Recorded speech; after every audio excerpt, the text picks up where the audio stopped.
This week on Insight, we've got a very interesting discussion. We all own cars, we sell cars, we buy cars, not all of them new. Faan van der Walt has created quite an incredible business. There's no denying what you do.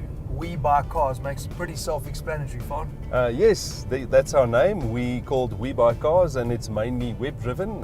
We have a website called WeBuyCars.co.za, and it's a small business that started years ago. No, I want to change. I want to stop you on small business. I've just been through your office. Small business it isn't, but let's find out where it did start. Were you, like most South African guys, interested in cars growing up? Petrol head through and through, and you thought, hey, let's sell a car too? Yes, it started when I was at school, wanting to own a motorbike, not having enough money, saving a bit of money, and then buying an old rundown motorcycle, fixing it up a bit, and selling it for more money. And that's when I realized this is not only nice to own a motorbike, but I can also run it as a business, and that's how it grew over the years organically. Learned a lot of things along the way, I didn't start the business initially. Studied teaching for a while, and worked in the UK as well. So and then my brother Dirk joined me. He's a fascinating person. We're so different, but together we make a really good team. He's the philosopher and the visionary in the business, and I'm the hard worker who makes things happen, and it's served us well over the years. Faan, what's interesting, we've obviously been through your office. I've looked at that setup and I really understand now how it works, but it's quite incredible because selling of cars, people were kind of very scared to do the private deals because of bad deals that potentially get in the market. So the dealer became where everyone goes. Now, even more so, you'd think people are less likely to trust what they find online. But talk me through your model, because you've really got an incredible setup that a guy feels this is a reputable business, I'm looked after. If I want to now sell a car, what do I do? Well, it's really simple. We try and make it as easy as possible for the customer, the motorist out there. Every single motorist will sooner or later have to sell their vehicle, and then you've got limited choices. You can either trade it in at a dealership, but what you're driving might not be what they're after, so you'd be offered a really low price because they just want to get rid of that vehicle. And that's where we come in. We are well connected in the trade.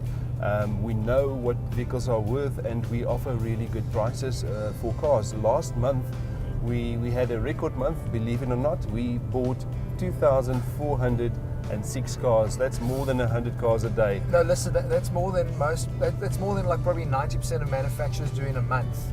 That's what across the board. That's what you guys are. It's incredible. So have you seen a spike in this trend now that people are actually coming to you as opposed to going to dealers to get themselves a better deal on their car? Yes, what's really nice about our customer base is that it's a lot of repeat business and a lot of word of mouth. So the public out there enjoy the service. They are blown away with the way and the speed at which we react and respond to their online applications, and it's a really convenience thing. We come to you where you are. We evaluate your vehicle in the comfort of your workspace or home, and the whole deal can be done within half an hour, let's say, and that's a real convenience factor which lets you have money in hand to do what you want to do. There's no strings attached. But if you are on average buying 100 cars a day, what's your turnover? Because I'm then assuming you sell them too. That's the other arm of the business. Yeah, it's selling is easy. It's the buying that's difficult, and we're very dependent on a big chunk of the motor trade as such. I would say 60% of the vehicles we buy, we are really well connected in the motor industry, and because we work on a very low profit margin, we can supply those vehicles into challenge. Still margin for them. Yes, absolutely. Okay. And we also sell to the public. We have a large selling arm with the likes of Westbank and MFC and Standard Bank and ABSA, etc. We offer finance to clients, so we sell on retail finance deals around 350 cars a month already. So yeah, there's bargains to be had for everyone. But Faan, I'm assuming there's a headache that comes with selling cars to me, let's say as a private guy. I walk onto your floor, I see what I like. Because it's a wholesale environment, I'm obviously getting more bang for my buck potentially as well. But how do you deal with people with comebacks and that type of stuff? Because that's what's happened. Consumer Protection Act is the buzzword. How do you broker those deals? Yes, look, everyone wants a bargain, so we offer the client two options. So if you're a novice and you're unsure about what you're buying, we'll assist you. We can offer you a roadworthy warranty and all sorts of value-added products that makes the purchase safer for you. That includes finance if you need finance on the vehicle, and when a sale is done in that way, then you do have protection. But then if you want a real bargain, you don't want extra charges, there are strict terms and conditions under which you can buy a vehicle on the same footing as, let's say, a dealer. It's like buying at an auction, but you still have the advantage of having a test drive, having a thorough look at the car before you commit on buying. But then yes, then you do run the risk, and when buying that vehicle, that if something goes wrong, you do not have the protection. So you've got to be a bit of a petrol head if you buy in that way. So now I want to buy a car. What should a consumer look for when buying a car? What's your process? So when Faan goes to look at a car, what do you look at? Well, when we buy a car, we consider the whole picture. Your specific vehicle, there's a certain supply and demand for that specific vehicle. So determining a value is really complicated. Book values, we certainly use those, but we sit on big data at the moment. We've bought and sold over 45,000 vehicles in the past, so we have that history that we can work on. So we know from our past experience what vehicles are worth, and you've got to look at market trends. You know, sometimes manufacturers runs huge specials, so you cannot trust book values to the T. You need to have some sort of insight into the market, and luckily we do have that with us. So when determining a price, there's so many factors playing a role.